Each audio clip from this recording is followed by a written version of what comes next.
उनको केवल निष्कर्षों के रूप में ध्यान रखें, कभी कोई डिबेट आए तो बता दीजिएगा। एक सवाल है कि एज के साथ इंटेलिजेंस का फर्क क्या पड़ता है, जो भी इन्होंने पूछा भी था, कहा भी था। इसका जवाब मैं पहले दे चुका हूं आप लोगों को। आज फिर से दो शब्दों का प्रयोग कर रहा हूं, जो दो शब्द तब भी आए थे। पहला शब्द था फ्लूइड इंटेलिजेंस। तो बता दो, अगर पहला शब्द फ्लूइड इंटेलिजेंस है, दूसरा क्या होगा? गैसीय बुद्धिमत्ता है, क्रिस्टलाइज्ड, ठीक है।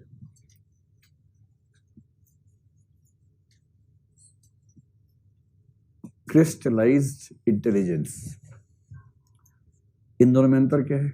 फ्लूइड इंटेलिजेंस किस उम्र में ज्यादा होती है? 16 की उम्र में। इसका मतलब 16 के आसपास ठीक रहती है, धीरे धीरे धीरे धीरे कम होती है। समझ नहीं कि 16 साल एक दिन का होते ही बच्चे की खत्म हो गई अचानक, क्योंकि वो 16 साल प्लस का हो गया है।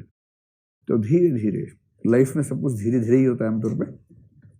और क्रिस्टलाइज इंटेलिजेंस कब ज्यादा होती है? उम्र बढ़ने के साथ साथ। जैसे जैसे आप सीनियर होते जाएंगे एज में, वैसे वैसे आप पाएंगे कि आप जिस क्षेत्र में काम करते हैं, जो भी आपका एरिया ऑफ वर्क है, आपकी एक्सपर्टीज ऐसी हो जाएगी, जैसे मैंने कहा था ना, आंख बंद करके ऑपरेशन सफल कर दिया डॉक्टर ने, ऐसा उसको प्रैक्टिस है। बस अंधेरा कमरा था, लाइट ऑफ हो गई, अचानक ऑपरेशन चल रहा था, बत्ती गुल हो गई, उसने कोई बात नहीं, हाथ से देखा किडनी कहाँ है, किडनी से 3 उंगली इधर, कैंची चला दी, सही चली एकदम। उसको इतना आइडिया है कि किडनी के 3 उंगली इधर ही कैंची चलानी है। ऐसा करता कोई नहीं है, मैं ऐसे मजाक में कह रहा हूँ लेकिन मैं सिर्फ ये बताना चाह रहा हूँ कि जिस आदमी ने 10,000 आदमियों को खोल लिया होगा, उसके लिए क्या बड़ी बात है, प्रैक्टिस से हो जाता है। तो क्रिस्टलाइज्ड इंटेलिजेंस काम आती है एक्सपर्टीज वाले क्षेत्रों में, और मौलिकता वाले क्षेत्र में कौन सी चाहिए? Fluid intelligence. एक कंसेप्ट हुआ। दूसरा कंसेप्ट है रेस वाला। केवल एक निष्कर्ष नोट कर लीजिए कि अमेरिका में इस पर खूब रिसर्च हुए, बड़े रिसर्च हुए, और आप समझ सकते हैं कि देखिए डेमोक्रेसी में क्या होता है ना, कभी कभी आपको ये भी ध्यान रखना होता है कि जो विज्ञान के निष्कर्ष आ रहे हैं, वो भी डेमोक्रेसी के हिसाब से सेट करने जरूरी हो जाते हैं। अब मान लीजिए रिसर्च आपने की, और रिसर्च में ये आ रहा है, जैसे भारत में मान लीजिए रिसर्च की, BHU में हुई रिसर्च, और निष्कर्ष में ये आ गया गलती से कि मुसलमानों का IQ हिंदुओं से ज्यादा है। आया नहीं है? मान लीजिए कि कभी रिसर्च हो, हिंदू IQ और मुस्लिम IQ रिसर्च हो जाए, कभी हो तो सकता ही है, इसमें कौन सी बड़ी बात है। और हिंदुओं के 100 सैंपल उठाए, मुसलमानों के 100 सैंपल उठाए, रैंडमली उठाए, या मतलब स्ट्रेटेजिक तरीके से उठाए, स्ट्रेटिफाइड सैंपल्स उठाए, ताकि रिजल्ट सही निकले। साबित करने की इच्छा ये थी, योगी जी ने कहा था ठीक से साबित करो भाई कुछ। साबित करने की इच्छा ये थी कि साबित हो कि हिंदू लोगों का IQ मुसलमानों से 30-40 डिग्री ज्यादा होता है। और रिजल्ट जब आया तो निकल गया उल्टा मामला। मान लीजिए कि मुसलमानों का एवरेज IQ आ गया 112, हिंदुओं का आया 98। और फिर ये रिसर्च पहले कहा जाएगी, मुख्यमंत्री के पास जाएगी कि मुख्यमंत्री जी, रिसर्च का ये निष्कर्ष है, ये ठीक है, या लेबल चेंज कर दें दोनों या सैंपल चेंज करें सारे के सारे। अब समझ सकते हैं कि जब डेमोक्रेसी है, या तानाशाही मान लीजिए है कि किसी देश में, अब किम जोंग उन के देश में अगर रिसर्च होगी, राजा का IQ लेवल और जनता का IQ लेवल रिसर्च हो जाए और पता लगा राजा 40 के आसपास आया, जनता एवरेज 100 के ऊपर चल रही है, तो वो रिसर्च स्थापित हो पाएगा, छप पाएगा, या रिसर्च करने वाले का नाम छपेगा इतिहास में, नाम इतिहास में कि ये 5 कुत्तों ने खाया था इसको, 5 भूखे कुत्तों द्वारा इसको खिलाया गया था, ये छपेगा। तो अमेरिका में भी क्या डिबेट चल रही है? रेसिज्म की डिबेट चल रही है।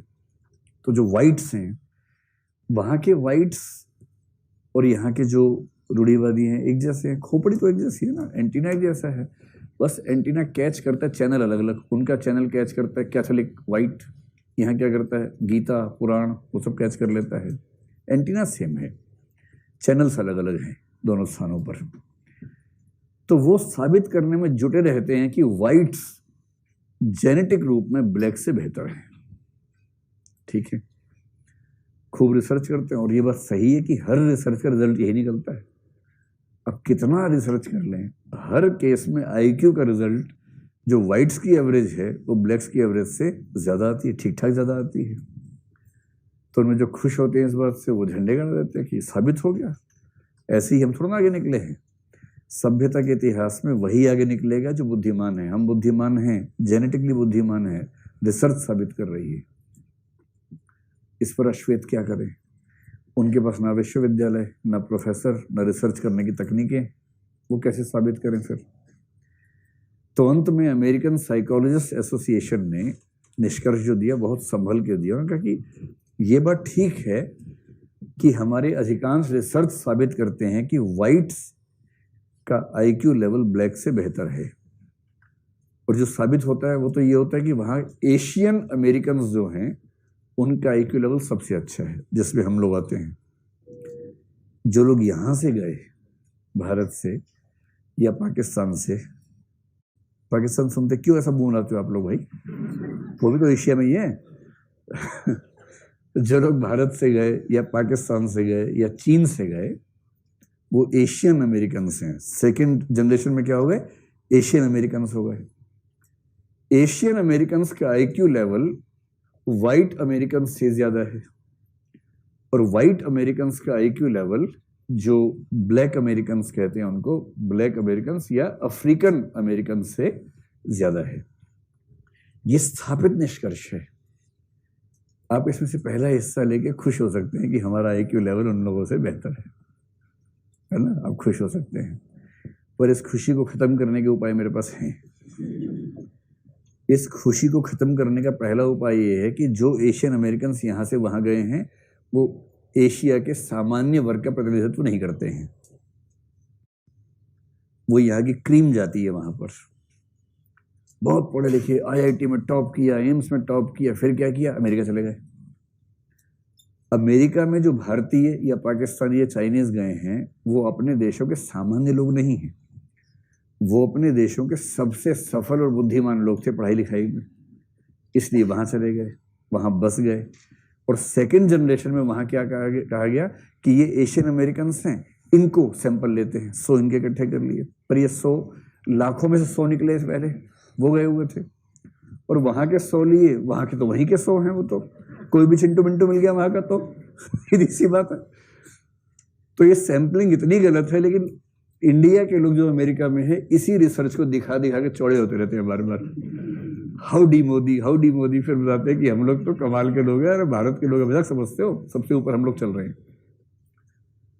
और जो अफ्रीकन अमेरिकन हैं वो क्यों पीछे हैं? उसकी 2-3 वजह हैं। पहली बात, अफ्रीका से जो लोग अमेरिका आए थे वो वहां के सबसे कमजोर लोग थे, जिनको दास बना के लाया गया था। आप अंतर समझ रहे रूट्स में? अफ्रीका के सबसे कमजोर लोग अमेरिका लाए गए थे। भारत के सबसे समझदार लोग अमेरिका शौक से गए थे, भारत, पाकिस्तान, चीन। और वो जो वहां बस गए उनका सैंपल लेके हम तय करने का प्रयास कर रहे हैं कि कौन सी रेस ज्यादा समझदार है। और सबसे बुड़बक रेस जो समझ में आ रही है वो मनोवैज्ञानिकों की रेस समझ में आ रही है, जो इनका अध्ययन कर रही है, जो इनका निष्कर्ष निकाल के साबित कर रही है कि कौन समझदार कौन बेवकूफ है। तो सबसे बेवकूफ या बुड़बक कौन साबित हुआ? मनोवैज्ञानिक साबित हुआ। लेकिन साबित नहीं हुआ, क्योंकि जो मैं आपको बता रहा हूँ वो उन्होंने बताया है, मैं नहीं बता रहा हूँ आपको। ये अंतर जो बता रहे हैं ये उन्होंने बताए हैं। उन्होंने बताया अंत में कि हमारे निष्कर्ष इसलिए गलत हो सकते हैं क्योंकि ये तथ्य भी ध्यान रखने पड़ेंगे। दूसरा, जो अश्वेत समुदाय है वो प्रायः गरीब समुदाय है, और गरीब समुदाय के पास न्यूट्रिशन अच्छा नहीं है, भोजन अच्छा नहीं मिलता है। भोजन अच्छा मिल भी जाए तो जो परवरिश के बाकी सब चीजें हैं, समाजीकरण है, वो अच्छा नहीं मिलता, परिवेश अच्छा नहीं मिलता है। और तीसरी बात, परिवेश भी अच्छा मिल जाए तो भी जो बैकग्राउंड है, लंबी एजुकेशनल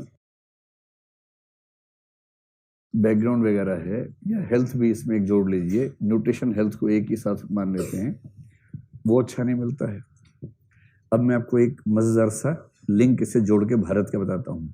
देखिए, आप लोग जिस आईक्यू लेवल पे है ना, उसमें आपके परिवार परिवेश की भूमिका यूं समझें। एक सैंपल कर लें, जल्दी से सर्वे कर लें। आप में से किसके माता पिता में से कम एक व्यक्ति ग्रेजुएट या उससे ज्यादा पढ़ा हुआ है, हाथ खड़ा करें।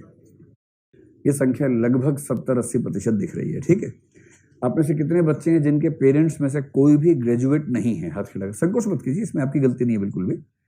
ये संख्या मेरे ख्याल से 10-15% के बीच में होगी, ठीक है।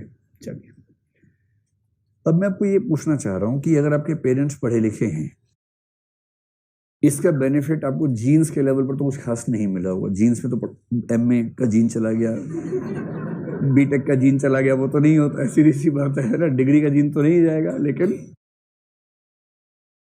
अगर आप एक ऐसे घर में हैं जहां पेरेंट्स को भाषा की, गणित की सामान्य समझ है, जैसे मैं अपना बताऊं, मेरे दोनों पेरेंट्स हिंदी भाषा के अध्यापक रहे, हिंदी साहित्य के अध्यापक रहे, फादर भी मदर भी।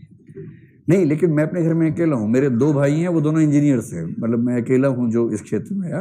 वो लोग उसी दुनिया के लोग हैं, इंजीनियरिंग और मैथमेटिक्स और सॉफ्टवेयर उसी दुनिया के लोग हैं। मैं अकेला थोड़ा सा अलग ट्रैक पे चल पड़ा। लेकिन मैं एक बात जानता हूँ कि जब जब मैंने हिंदी लिखने में गलतियां की, घर में ठुकाई हुई ठीक से मेरी। मतलब प्यार से कहा, समझाया बुझाया, वरना सुताई कर दी, जो भी किया। एक शब्द गलत, एक लात। मुझे ऐसे पिटाई नहीं होती थी। मैं आपको रोचक बनाने के लिए ऐसा बोल रहा हूँ ना। इतनी पिटाई मेरी कभी नहीं हो रही है। आपको विषय को रोचक रूप से समझाने के लिए ऐसा कह रहा हूँ, ठीक है। मतलब समझा बुझा के ही। माताएं तो आमतौर पर नहीं पीटती है, तो मेरी मदर भी क्योंकि हिंदी साहित्य की अध्यापिका थी तो वो भी ध्यान रखती थी। अब ये करते करते क्या हुआ, अनकॉन्शियस प्रोसेस में, जिसके लिए मैंने कभी प्रयास नहीं किया, अगर मैं घर में कुछ बोल रहा हूं और मैंने गलती से कोई शब्द गलत उच्चारण किया तो वहीं टोक दिया, ऐसे नहीं ऐसे बोलते हैं। करते करते करते करते मेरी भाषा ठीक हो गई और मुझे भरोसा है कि मेरी हिंदी भाषा ठीक ठाक है। अंग्रेजी भी ठीक ठाक है, क्योंकि मेरे पेरेंट्स अंग्रेजी में भी ठीक थे, तो वो ध्यान रखते थे कि दोनों भाषाओं में कमांड ठीक होनी चाहिए। अब अगर मैं ये कहूं कि मैं हिंदी साहित्य पढ़ाता हूं, इसमें सारी भूमिका मेरी है, तो इससे बड़ा गधापन क्या होगा। मुझे बचपन के लगभग 15-16 साल, 17 साल, जब तक मैं अपने घर के अंदर रहा, हॉस्टल में नहीं चला गया, उन 17 सालों तक लगातार चाहे अनचाहे भाषा सुधारने का माहौल मिलता रहा, जिससे मेरी भाषा ठीक हो गई। इसमें मेरी भूमिका बहुत ज्यादा तो नहीं है। अब जेएनयू के लोग बोलते हैं कि पूंजीवाद बुरा है। ठीक बात है, पूंजीवाद की 1000 बुराइयां होती हैं, पर जेएनयू के लोग जो बोलने से डरते हैं वो है सांस्कृतिक शैक्षिक पूंजीवाद। मेरे पेरेंट्स इंजीनियर हैं या गणित जानते हैं, इंग्लिश जानते हैं, इसलिए इस बात की लगभग 100% संभावना है कि मैं गणित अंग्रेजी अच्छा सीख ही जाऊंगा। और मेरे पड़ोस का एक बच्चा जिसके पेरेंट्स नहीं जानते हैं, पहली पीढ़ी में पढ़ाई हो रही है, उसके पेरेंट्स नहीं पढ़ पाए थे, उसे घर में सपोर्ट नहीं मिलेगी जरा से भी। बहुतों का पेरेंट्स मेहनत करके अच्छे स्कूल में भेज देंगे, वो भी शायद भेज पाएंगे, लेकिन स्कूल में हर बात नहीं समझ में आती है, घर में सपोर्ट सिस्टम काम नहीं करेगा। और इसका मतलब ये हुआ कि जब कोई परिवार शैक्षिक स्तर से ऊपर बढ़ता है, शैक्षिक स्तर पे ऊपर बढ़ता है, तो उसमें उस पूरे परिवार की भूमिका बहुत बड़ी होती है। इसलिए आप देखेंगे आपके समाज में कुछ परिवारों में सब लोग पढ़ाई में अच्छे होते हैं और कुछ परिवार में सब गोलमटोल चल रहे हैं, क्योंकि जहां एक हुआ, मोटिवेशन हुआ, सब होने लगे, होते तो पूरा खानदान एजुकेशन में आगे बढ़ गया। इन ब्लैक्स के पास ऐसे कोई एजुकेशनल बैकग्राउंड नहीं है। इनके माता पिता इनको क्या सिखाएं बेचारे, उनके पास अपनी बैकग्राउंड नहीं है उस तरह की। और जिस घर में ऐसी बैकग्राउंड नहीं मिलेगी, उस घर में हर पीढ़ी में इंटेलिजेंस का विकास उतना हो ही नहीं पाएगा जितना पढ़े लिखे परिवारों में हर पीढ़ी में इंटेलिजेंस में गुणात्मक वृद्धि होती जाएगी। इसलिए अमेरिकन साइकोलॉजिस्ट एसोसिएशन जब कहती है, बड़ा सावधानी से कहते हैं कि यह ठीक है कि किसी भी टेस्ट में व्हाइट्स का स्कोर ब्लैक से ज्यादा आता है, लेकिन बायोलॉजी के लेवल पर अभी तक एक भी ऐसा जीन नहीं मिला है, एक भी ऐसा सिम्टम नहीं मिला है जिसके बेस पे यह कहा जा सके कि इसकी वजह केवल बायोलॉजिकल है।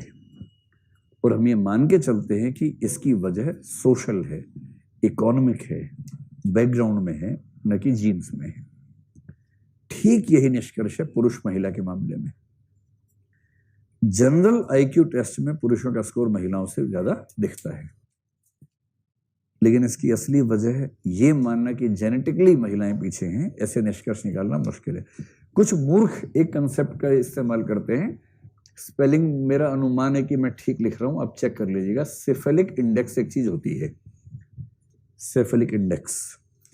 सेफेलिक इंडेक्स को एंथ्रोपोलॉजी में खूब यूज किया जाता है, और वो लोग कहते हैं कि इसका बेसिक मतलब है जो हमारी खोपड़ी है उस खोपड़ी का आयतन कितना है, खोपड़ी का आकार कितना है, ब्रेन का आकार कितना है, इसको बोलते हैं सेफेलिक इंडेक्स। तो वो क्या करते हैं, तुलना करने के लिए जैसे पुरुष की खोपड़ी उठाई, महिला की खोपड़ी उठाई, औसत खोपड़ी, औसत पुरुष की खोपड़ी, औसत महिला की खोपड़ी, ठीक है।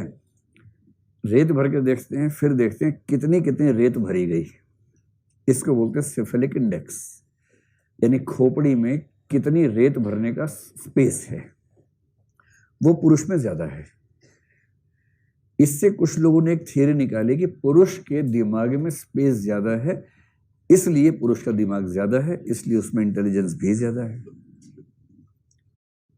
कई लोग ऐसा मानते हैं। इस पे फेमिनिस्ट भड़क जाते हैं, वो कह रहे हैं हाथी का तो बहुत ज्यादा होता है। हाथी का, गैंडे का, सबका ज्यादा होता है, पर पुरुष से बहुत ज्यादा हाथी का, गैंडे का है, जिराफ का है। उसके साथ देखो तुलना अपनी। तो लेकिन फिर पुरुष कहते हैं नहीं, हाथी और हथनी में हाथी का ज्यादा है। तो तुलना अपनी स्पीशीज में ही होगी, इंटर स्पीशीज कंपैरिजन नहीं होगा इसमें, अपनी स्पीशीज में ही तुलना होगी। और इससे वो लोग साबित करते हैं, साबित वाबित होता कुछ नहीं है, लेकिन एक अगर कभी इंटरव्यू में आपसे सवाल पूछ लें कि क्या ऐसा मान लें कि पुरुष बुद्धिमान ज्यादा होते हैं, या महिलाओं के विपक्ष में कोई सवाल पूछें, इस तरह का निष्कर्ष कि हाँ ऐसी रिपोर्ट्स दिखती हैं, ऐसे कुछ टेस्ट होते हैं, लेकिन उसकी वजह ये है, न्यूट्रिशन है, हेल्थ है, परिवेश है, और कई हजार सालों से महिलाओं को पढ़ने का मौका नहीं मिला, इस वजह से पीढ़ी दर पीढ़ी इंटेलिजेंस के बढ़ने के जो चांसेस थे वो चांसेस कम होते गए। अगर इसकी वजह है तो वो वजह है, न कि ये कि प्रकृति की शुरुआत से महिलाएं कमजोर थी।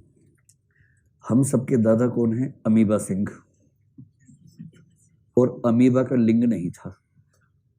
अमीबा से जब निकले तो नर मादा दोनों निकले, और उस पॉइंट पर दोनों में आईक्यू का अंतर नहीं रहा होगा। आईक्यू का डिफरेंस अगर हुआ भी है तो हिस्टोरिकल एंड सोशल है, न कि जेनेटिक है, बायोलॉजिकल है, नेचुरल है, नैसर्गिक है। क्या मैं कुछ सारा समझाने में सक्षम रहा, समर्थ रहा, समझ गया ठीक से? तो आज से कभी किसी स्त्री को, अपने घर में माँ को, बहन को, बेटी को, किसी को ये मत कहना कि तुम में दिमाग नहीं है, क्योंकि जो ये कहता है दरअसल वो अपने बारे में कह रहा होता है। ठीक है, भूल के भी ऐसी बात नहीं कहनी है। किसी धर्म, किसी जाति, किसी नस्ल के व्यक्ति को भूल के मत कहना कि तुम्हारा आईक्यू कम है, क्योंकि उसका आईक्यू कम होने की वजह हम हैं, वो नहीं है। डिस्पैरिटीज से आईक्यू कम हुआ है, अगर हुआ है तो इस तरह से इस बात को समझेंगे तो बेहतर होगा। चलो अब आओ इमोशनल इंटेलिजेंस पर। जी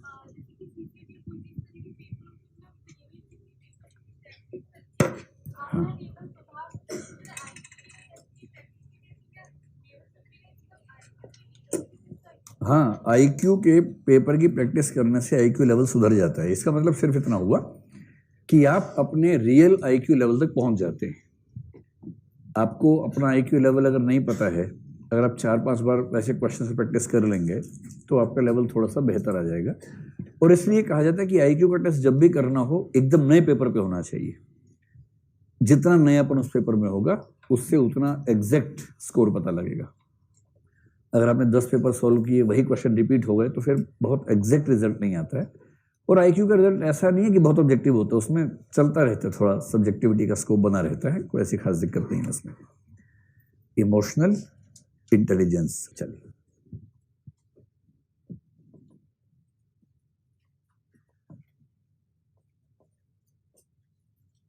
कल हम इस टॉपिक को समाप्त कर लेंगे। इसके प्रश्न जो हैं कल मैं पूरी लिस्ट लेकर आऊंगा। मतलब मेरे पास तो भी है, कल आपको लिस्ट देंगे। और कुछ नहीं, कितने 7-8 सवाल हैं, वो कर लेंगे। इसमें बहुत ज्यादा समझने का है नहीं। 4 पेज के नोट्स आपको मिले होंगे भी, पक्का। जब आप जाएंगे फिर आपको मिलेंगे 4 पेज के नोट्स। ठीक है, आप सोच रहे हैं कि एक साथ क्यों नहीं दे दिए, उसकी वजह बताऊंगा बाद में, लेकिन आप उसको पढ़ लीजिएगा आज घर जाके।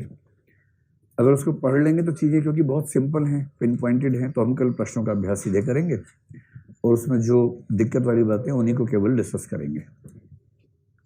देखो क्या है इमोशनल इंटेलिजेंस, क्या है। एक तो कुछ लोग कहते हैं कि इस कंसेप्ट का इतिहास पता होना चाहिए, तो मैंने इतिहास आपको समझा, जैसे परसों पूरा का पूरा IQ कैसे कैसे बना और उसमें से कैसे इंटेलिजेंस के 2 प्रकार डेवलप हुए थे। तो कुछ लोग कहते हैं इसकी शुरुआत 1920 के आसपास हुई। एक थॉर्नडाइक नाम का सोशल साइकोलॉजिस्ट है, बहुत प्रसिद्ध, थॉर्नडाइक। इस व्यक्ति ने कंसेप्ट दिया था सोशल इंटेलिजेंस। हमने जो परसों 3 थियरीज दी ना, इसको जानबूझ के छोड़ दिया क्योंकि बहुत कुछ नया उसमें नहीं था, लेकिन ये भी एक बहुत प्रसिद्ध व्यक्ति है, थॉर्नडाइक। तो सोशल इंटेलिजेंस कुछ लोग मानते हैं कि यहां से उस कंसेप्ट की शुरुआत हम देख सकते हैं। ठीक, आप 1920 के बाद सीधे आ जाइए 1983 पर। आपके नोट्स में मैंने 1-2 नाम और भी लिख रखे हैं, लेकिन आप उन सबको छोड़ के सीधे 1983 आ जाइए। 83 में जो थियरी ऑफ मल्टीपल इंटेलिजेंसेस है, किसकी थी? Gardner, Howard Gardner. Theory of multiple intelligences कितने प्रकार की थी? आप में से किसको 8 नाम याद है? हाथ खड़ा करे जरा, देखते हैं। कोई माइक ला लो तो हाथ खड़ा करो। आप करेंगे? उठो चलो, उठो। हाँ, linguistic, logical, spatial, bodily, natural, interperson. 7 हुई भाई, बैठ जाओ। और कौन सी? म्यूजिकल। बता ही दिया, बढ़िया, तारीफ करो। दुनिया में 2 तरह के लोग हैं, एक जिनके लिए ताली बजाई जाती है, एक जो ताली बजाने के लिए पैदा होते हैं। तो अगर आप पहले वर्ग में नहीं आ पा रहे, दूसरे में ठीक से आइए, है ना, कम से कम ताली बजाइए ठीक से।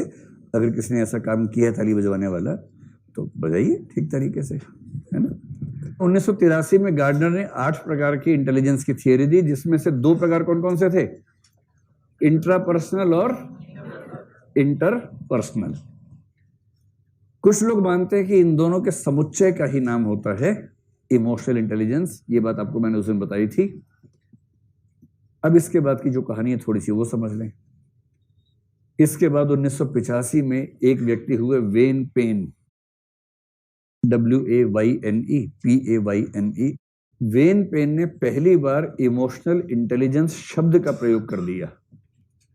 हालांकि कुछ लोग कहते हैं कि ये शब्द 1960s में आ चुका था, कोई बहुत नई बात नहीं, लेकिन माना जाता है कि वेन पेन इस शब्द के पहले प्रयोक्ता थे। तो 1985 में इस शब्द का स्पेसिफिक इस्तेमाल होना शुरू हुआ, और ठीक इसके 5 साल के बाद 1990 और फिर 1995 में 2 व्याख्याएं ऐसी आई जिससे ये कंसेप्ट डेवलप हो गया। 1990 में 2 साइकोलॉजिस्ट थे, रिसर्च की उन लोगों ने। एक का नाम था सेलोवी और एक का नाम था मेयर। इसको बोलते हैं सेलोवी मेयर या मेयर सेलोवी मॉडल कहते हैं। ये दोनों रिसर्चर थे, साइकोलॉजी डिपार्टमेंट में काम करते थे, और रिसर्च करते करते इन लोगों ने एक लेख लिखा, इमोशनल इंटेलिजेंस, और उसके कुछ समय के बाद एक किताब लिखी 1997 में, व्हाट इज इमोशनल इंटेलिजेंस, और उस पर पूरी किताब लिखी रिसर्च की। इस बीच में कभी कभी क्या होता है ना कि एक व्यक्ति मेहनत करे, दूसरा व्यक्ति आके उसको लूट के खा जाए। तो ऐसा एक व्यक्ति आया, बड़ा कमाल का आदमी है, उसका नाम है डेनियल गोलमैन। जो मनोविज्ञान की दुनिया के लोग हैं ना, इससे बहुत चिढ़ते हैं। डेनियल गोलमैन, डेनियल गोलमैन जो था अमेरिका में था, क्या अभी भी है, न्यूयॉर्क टाइम्स आप जानते हैं, एक बहुत प्रसिद्ध अखबार है। उस अखबार में कई कॉलमनिस्ट हैं, उनमें से एक कॉलमनिस्ट का नाम है डेनियल गोलमैन। ये व्यक्ति साइंस की दुनिया में बहुत अच्छा पढ़ा लिखा व्यक्ति है, और अखबार के लिए लिखता था, रिसर्च करता था, और इसको मनोविज्ञान में बहुत रुचि थी। उस समय ये आइडिया आना शुरू हुआ था कि इंटेलिजेंस से ज्यादा बड़ी भूमिका जीवन में इमोशनल इंटेलिजेंस की होती है। देखिए, सारा खेल एक ही बात का चल रहा है कि जीवन में सफल होने के लिए कौन सी क्षमता चाहिए। और लंबे समय से दुनिया मान के चल रही थी कि आईक्यू चाहिए। 1990 के आसपास अमेरिकी समाज में कुछ ऐसे परिवर्तन हो रहे थे कि लगने लगा था कि आईक्यू अंतिम नहीं है, कुछ आईक्यू से बड़ा है, कुछ आईक्यू से बेहतर है। और इस प्रश्न का जवाब एक तरह से जिस व्यक्ति ने दिया वो डेनियल गोलमैन है, और उसने किताब लिखी 1995 में, emotional intelligence, why can it matter more than IQ, यह आईक्यू से ज्यादा क्यों मैटर करती है, इस नाम से किताब लिखी। देखते ही देखते दुनिया की बेस्ट सेलर्स में शामिल हो गई, दुनिया भर में धूम मच गई इस किताब की। और इस किताब में महिलाओं के पक्ष में कुछ बड़े रोचक निष्कर्ष दिए गए हैं। ये किताब कहती है कि इंटेलिजेंस के जमाने में पुरुषों का महिलाओं से आगे निकलना जितना स्वाभाविक था, आज के जमाने में पोस्ट इंडस्ट्रियल इकोनॉमी के जमाने में महिलाओं का पुरुषों से आगे निकलना उतना ही स्वाभाविक है, क्योंकि इंडस्ट्रियलाइजेशन के दौर में, मॉडर्नाइजेशन के दौर में इंटेलिजेंस केंद्रीय शक्ति थी, और पोस्ट इंडस्ट्रियलाइजेशन के दौर में इमोशनल इंटेलिजेंस केंद्रीय शक्ति है, जो महिलाओं में पुरुषों से ज्यादा है। ज्यादा है या नहीं है अभी हम मिलकर तय करेंगे, उसकी बात वो जाने। हम तो अपने घर मोहल्ले के उदाहरण देकर देखेंगे कि ये महिलाओं में ज्यादा होती है, पुरुषों में ज्यादा होती है। क्या लगता है आप लोगों को? वैसे मैं इमोशंस किस में ज्यादा होती हैं ये नहीं पूछ रहा हूं, मैं पूछ रहा हूं इमोशनल इंटेलिजेंस किस में ज्यादा होती है। आप सोच रहे हैं बताएं तो सही, पहले ये तो बता कि ये होता क्या है, तब तो बताएं। चलो पहले आपको बताते हैं क्या होता है। देखिए, दोनों के मॉडल्स में थोड़ा थोड़ा सा अंतर है। एक हो गया सेलोवी मेयर मॉडल और एक हो गया डेनियल गोलमैन मॉडल। एक तीसरा आप चाहें तो अपना बना सकते हैं, चिंटू मॉडल, इसका इमोशनल इंटेलिजेंस का चिंटू मॉडल। तो पहले मैं छोटा सा चिंटू मॉडल लिख रहा हूं, है ना? आप ऐसा लिख के आएंगे परीक्षा में? ऐसा नहीं लिखना है। इसका मतलब जनरल मॉडल। अगर आपको सेलोवी मेयर याद ना रहे, अगर आपको डेनियल गोलमैन याद ना रहे, और आप उसके बाद भी व्याख्या करना चाहें, तो उस मॉडल को आप कह सकते हैं मेरा मॉडल, अपना मॉडल, यानी कि सहज मॉडल, कुछ भी क्या कहेंगे, जनरल मॉडल। हाँ, ये बड़ा अच्छा बताया आप लोगों ने, कितना जबरदस्त शब्द गढ़ा है। इसी को बोलते हैं लिंग्विस्टिक इंटेलिजेंस, शब्दों का सटीक प्रयोग करना, जनरल मॉडल। और जनरल मॉडल में कुल मिलाकर 4 चीजें हैं जो पहली क्लास में बताई थी, बस उन 4 को बोल दीजिए। इन्हीं 4 को अपने अपने शब्दों में सेलोवी मेयर बोलेंगे और फिर डेनियल गोलमैन बोल देगा, वो 4 के 5 कर देगा, हम 4 में काम चला लेंगे। सबसे पहली क्षमता है अपनी भावनाओं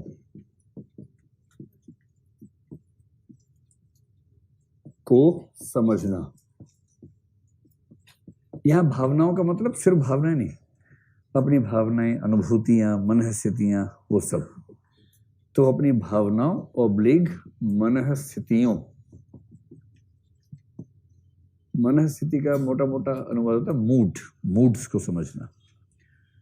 अपनी भावनाओं, मनःस्थितियों आदि को समझना, सटीक रूप में समझना, ये पहली चीज है।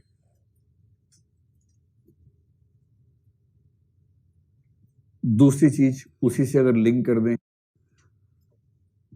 उन्हें नियंत्रित करना, उन्हें नियंत्रित या नियमित करना, विनियमित करना, रेगुलेट करना, कंट्रोल करना। So simple. अपनी भावना अनुभूतियों को समझ गए, उन्हें कंट्रोल कर लिया, रेगुलेट कर लिया। नंबर 3 क्या हो जाएगा? दूसरों की भावनाओं या मनःस्थितियों को समझना, दूसरों की भावनाओं आदि को समझना। समझने का मतलब सटीक अनुमान कर पाना उसका। ये हो गई तीसरी बात।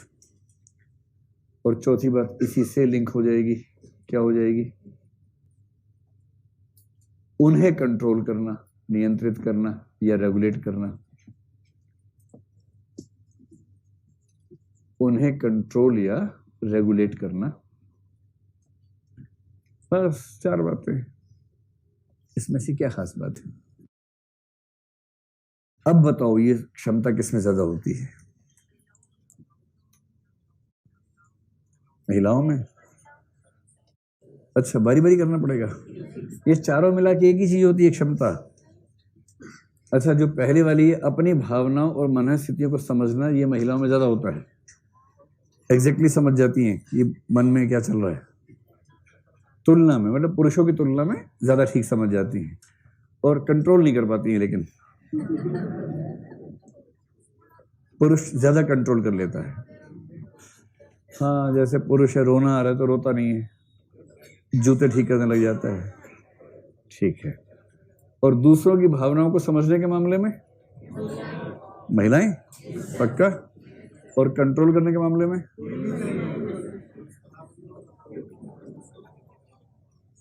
ठीक से आप लोग अपने ऊपर मत लीजिए कि आप पे आरोप लगने वाला है। आप तो ईमानदार अपने पापा मम्मी को याद कीजिए। आपने अपने पेरेंट्स से कई युद्ध देखे होंगे, है ना? युद्ध मतलब प्रेम युद्ध भी देखे होंगे, नाराजगी वराजगी वो सब देखा होगा। तो उसे बताइए कि कौन सी क्षमता के मामले में कौन आगे रहता है, कौन अपनी भावनाओं को ठीक से समझ पाता है, एग्जैक्टली ठीक से, पुरुष या महिला? पुरुष। कंफ्यूजन है। अच्छा, आप